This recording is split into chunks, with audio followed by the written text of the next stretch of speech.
Yildeşler, esenlikler, hoş geldiniz. Bugünkü temamız hüner, meslek hakkında fikrim aytıp geçecek.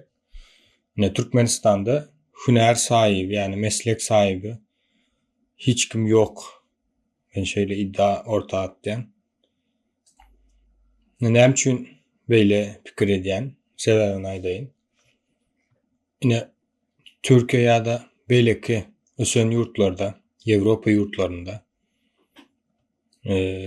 100 yıllık ya da has kadimi meslek nemeler var da meslekler var. Hüner, İngilizce job değil ya. Yani babasından, atasından has 4-5 uşak devam edip gelen meslekler vardır. Şu bizde Türkmenistan'da yoktur. Eğer var olsa Türkmenistan'da ulu kampanyalar olardı. Adı olardı en azından. Demek yok. Indi bunu izgiderli şekilde aytmana çalışacak. Hüner yok dedik, doğru mu? Bu aslında hünerin yokluğuna sebep olayan kuruluşlar da yok. Yani hünerin bulup bilmesi için ilk bilen bilim gerek. Türkmenistan'da bilim yok, adı var, özü yok. Ondan sonra güven yok. Yani inam, samimiyet ya da sosyal sermaye diye adlandırılıyor. Ya da hünerin bolup bilmesi için ne güven, bilim bolması gerekli. Atadan 4-5 uşak anardan gelen bir hüner bolması gerekli. Şimdi bu bilim bilen güvenin yokluğuna da hukukun yokluğu tesir etti. Yani hukuk bolmasa güven bilen bilim bolup bilen o. Yani bu şekilde izgiderli zincirlama şeklinde gidiyor. Şimdi hukukun bolup bilmesi için hem neme gerek? Meclis gerek. Bizde meclis de yok.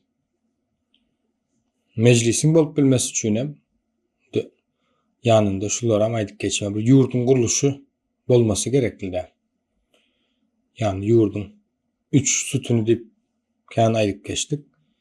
Kanun çıkarıcı, yerine getirici, sud. İşte meclis kanun çıkarıcı kısmına değişiklik oluyor. Şimdi buların hem yokluğunun asıl düyüp sebebi lüstratsiyadan geliyor. Yani lüstratsiya geçirilmedi bizde. Lüstratsiya geçirilen olsaydı ne bolardı? Bir yurt bolardı bizde. Yurdun kuruluşu bolardı. Yurdun meclisi bolardı. Hukuk bolardı. Bilim, güven bolardı. Ondan sonra meslek ya da hüner bolup biliyordu. Ama indi yine de bir aydılmalı. Yani hünerin bolup bilmesi için yine de bir aydılmalı bir zatların biri yine mülk eyeçiliği, mülkiyet ya da toprak deyip bileriz. Yine bu da katı önemli yağdayların biridir. Yani toprak senin elinde bolman, yani yankı sanap geçenlerin var. Onların hiçbirisine sen eye olup bilme mümkünçülüğün yok. Ya da mülkiyet eyeçiliğinin yokluğu sebeple hüner yok bizim elimizde deyip aydıp bileriz. Yine şu hüner katı önemli bir meseledir. Yani katı gerekli bir unsurların biri bir adam için.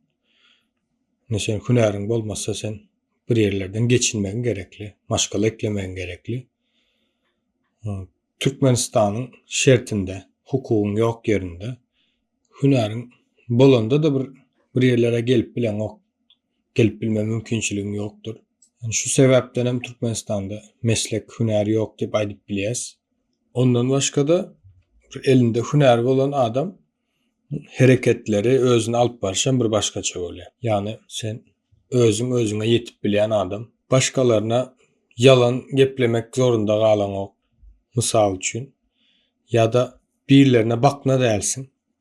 Özün görüp bilen. Ne bulam rejimin halamayan nemesi de Yani rejimin islemeyen adamı diyeyin hasaplanılıyor Türkmenistan'da. Sebebi sen özüne yetsen aydanını etmeyen, şu vatkı rejime de aydanını edip duran adam gerekli. Ya da bizim dilimiz bilen aytsak dili gıyska adam gerekli. İslen vakti halk düşmanı ya da onu uğurlaptır, bunu uğurlaptır deyip seni yok edip basıp bilmesi için. Ya da yine Sovyet vaktinde, SSR vaktinde kolhozlar vardır. Şu vat günümüzde de var elbette. Şu taydak hayvanlar ya da mallar devlete de işli. Yani devletin malı deyip aydılıyor. Yok şahsi bolanlar da bar deyip bilerler. Sonunda devlet seni elinden alıp bilen olsa demek devletin kıvalyadı. Seninki yalak görünüyor aslında yani seninki değil. Yani hem zat bari yalak edip görkezlerler aslında. Yok. Biz hala Rusya'nın sömürgesi aşağından çıkamız yok.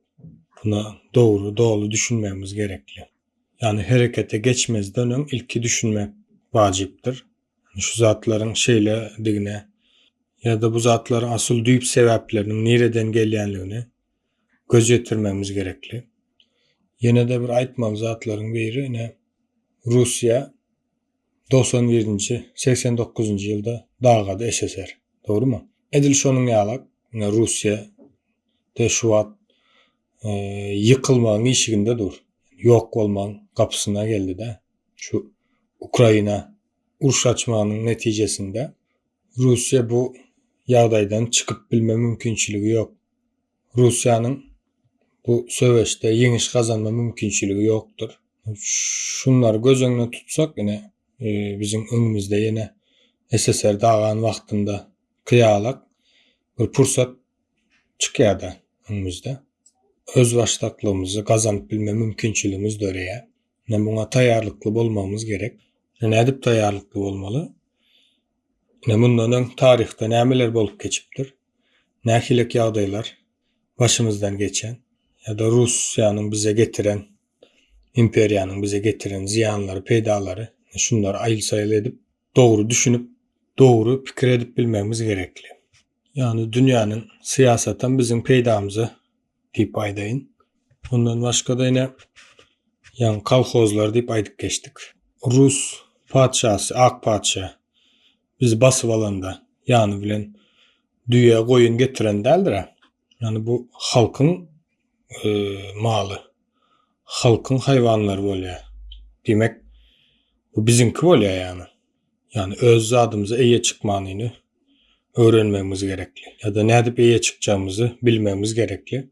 Biram şu Türkmenistandaky owalar vardır. Gumuň içindäki owalar. Şu owalara seredip biz öz başdak ýurtyp aýdyp bilýäsmi? O ýany bilim ýok, güwen ýok diýdik, hünär ýok diýip aýdyp geçdik. Ne şu owalarda mektep bir barmyka? Mektep ýok. Ular hünär kyrada dursun. Ne ýyldaşlar mena şeýler akdiýen. Yani hünäre meslegi bolmadyk adam gowy ýaşap bilermi? Nälik düşünýäňiz? Pikirlerinizi ýazyp geçin. Karşı pikirler var bolsa onda ýazyn. Dinläýäňiz üçin sag bolun. Ýene-de görüşýänçek.